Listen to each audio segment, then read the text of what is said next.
mencor kuburan. Wa an yaquda 'alaiha, kita tidak boleh duduk di atas kuburan. Wa an yubna 'alaihi, dan tidak boleh membangun sesuatu apapun itu di atas kuburan, termasuk masjid. Ya. Yang berlaku larangan yang berlaku di dalam hadis ini. Tapi nanti kita akan jelaskan maksudnya seperti apa sih.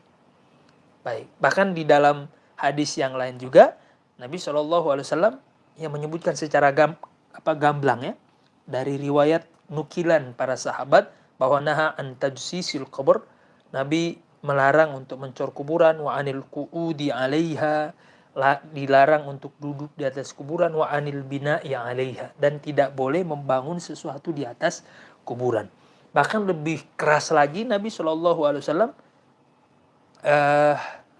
di dalam hadis yang lain Nabi SAW lebih keras lagi menyebutkan bahwa apa? Di antara kebiasaan orang-orang Nasrani Yahudi yang menjadi alasan Allah melaknat mereka adalah apa? Kata Nabi SAW di dalam hadis yang sahih, kata Nabi SAW, la'anallahu al-yahuda wan nasara ittakhadhu qubur anbiya'ihim masajid.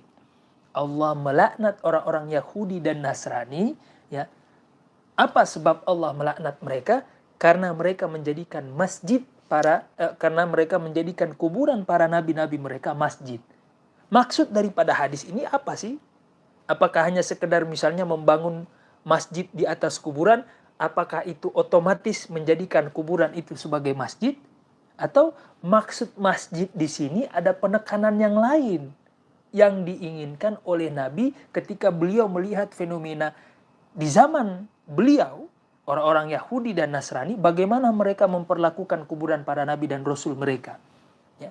Karena kalau seandainya kita mengambil hadis ini secara zahir saja, secara lahiriah saja, tanpa membaca situasi dan kondisi yang lain, ya, kemudian membaca perilaku Nabi SAW, wah ini gawat, kita akan mengkafirkan.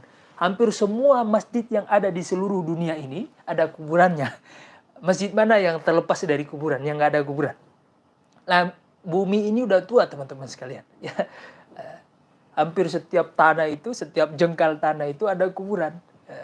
Inilah salah satu fatwa yang menggemparkan orang-orang Madinah dulu di zaman Imam Malik. Ketika ada orang iseng, ya, orang-orang yang ekstremis, ya, yang ingin menyalah-nyalahkan kaum muslimin hanya gara-gara sholat di Masjid Nabawi. Ya.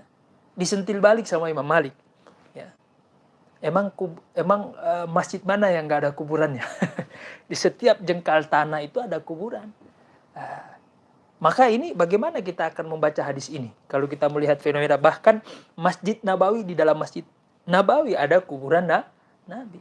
Bukan cuma kuburan Nabi, karena ada orang yang, wah itu kan Nabi khusus. Lah itu di dalam Masjid Nabawi bukan cuma kuburan Nabi. Ya. Ada kuburan Sayyidina Abu Bakar As-Siddiq, ada kuburan Sayyidina Al-Faruq, Umar bin Khattab radhiyallahu ta'ala anhuma. Ya.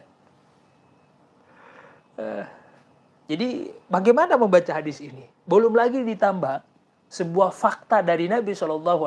Nabi sendiri yang ngomong, yang menyatakan bahwa Masjidil Haram yang kita jadikan sebagai kiblat sholat hari ini, yang kalau kita haji umroh pasti kita akan tawaf mengelilingi Ka'bah. Ya. Kata Nabi SAW, di dalam atau di sekitaran Hijr Ismail itu selain kuburan Nabi Ismail juga ada 70, ya, kurang lebih 70-an jasad mulia para nabi dan rasul dikebumikan, ya, dimakamkan di Hijr Ismail. Gimana tuh? Jutaan umat manusia, jutaan umat muslim nanti akan kita kafirkan hanya gara-gara sholat di Masjidil Haram. Makanya pentingnya kita membaca hadis itu dengan penjelasan para ulama kita, pemahaman para ulama kita.